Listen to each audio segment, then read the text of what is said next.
যারা অশান্ত করে তুলছে এই ষড়যন্ত্রকারী এই জঙ্গি ইসলামকে বাংলাদেশে শুধু নিষিদ্ধই নয়, এদের সমস্ত প্রকারের তৎপরতা বন্ধ করতে হবে।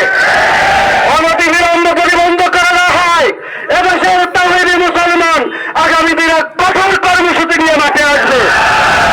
আর ইসলামকে নিষিদ্ধ করার জন্য প্রয়োজন হলো জীবন দিতে প্রয়োজন। আমরা জীবন দিতে প্রস্তুত রয়েছি কিনা বলেন? আল্লাহ তাআলা আমাদেরকে কবুল করেন। সবাই বলে আমিন।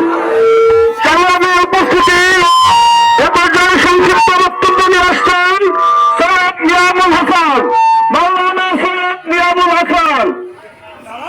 أعوذ بالله من الشيطان الرجيم بسم الله الرحمن الرحيم ولا تقولوا لما يقتل في سبيل الله أموات بل أحياء ولكن لا تشعرون। আল্লাহ তাআলা বলছেন, যারা আল্লাহর পথে সংগ্রাম করে, যুদ্ধ করে, জীবন দেয়, তোমরা তাদেরকে মৃত বলো না, বরং তারা জীবিত। আজকে এই বাংলাদেশে 5ই আগস্টের পরে আমরা একটি ইসলামী দেশের স্বপ্ন দেখতে শুরু করেছি। আর এটাতে কারোর চক্ষুশূল। বাংলাদেশ সাম্প্রদায়িক সম্প্রীতির দেশ। আমরা কোন হিন্দুর কোন ক্ষতি করেছি? ক্ষতি করে নাই। আর আজকে বাংলাদেশে যেখানে 90% মুসলমান, সেখানে যদি হিন্দু ভাইরা হিন্দুত্ববাদ কায়েম করতে চায়, তাহলে কি এটা সম্ভব? সম্ভব না। বাংলাদেশে ইসলাম থাকবে, আমাদের সাথে আমাদের হিন্দু ভাইদেরকেও সম্প্রীতির সাথে রাখতে চাই, আমরা তাদের সাথে বন্ধুত্ব রাখতে চাই, কিন্তু ওনারা একটা দলের প্রতি আনুগত্যশীল।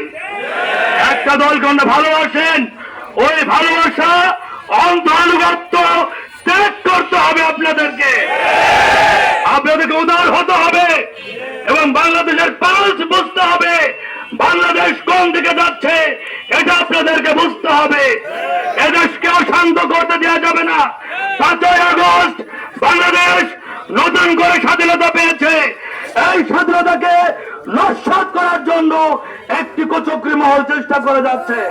আমরা তাদের ষড়যন্ত্রকে বাস্তবায়ন হতে দেব না। আমাদের ভাইয়েরা, আগামী দিন এদেশে যেভাবে সর্বদলীয় ছাত্র জনতারা আন্দোলন করেছিল, এই আন্দোলনকে আমাদের সম্মান দেখাতে হবে।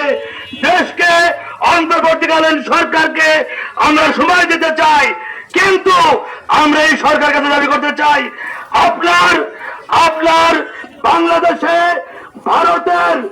ভারতের দূতাবাসের সামনে তারা কিভাবে আন্দোলন করতে পারে, আমরা তার নিন্দা জানাই এবং এই সরকারের মধ্যে আমরা আহ্বান জানাই, এই ইসকনকে নিষিদ্ধ করতে হবে। যারা আলিফ ভাইয়ের হত্যাকাণ্ডের সাথে জড়িত, তাদেরকে গ্রেফতার করে দৃষ্টান্তমূলক শাস্তি দিতে হবে এবং এই ছাত্র আন্দোলনের সমন্বয়কদেরকে হত্যা করার চেষ্টা করা হচ্ছে, আমরা এর তীব্র নিন্দা জানাই। আমাদের আসুন, আমরা সাম্প্রদায়িক সম্প্রীতির এই দেশ, আমরা পরস্পর সহমর্মিতার সাথে যাতে বসবাস করতে পারি। আমরা কোনো হিন্দু ভাইদের ক্ষতি করতে চাই না, আর তাদের সাথে আমরা বন্ধুত্ব রাখতে চাই, একসাথে বাস করতে চাই। তবে যে কোনো ষড়যন্ত্রের দাঁত ভাঙা জবাব দেওয়ার জন্য আমরা প্রস্তুত রয়েছি। ধন্যবাদ।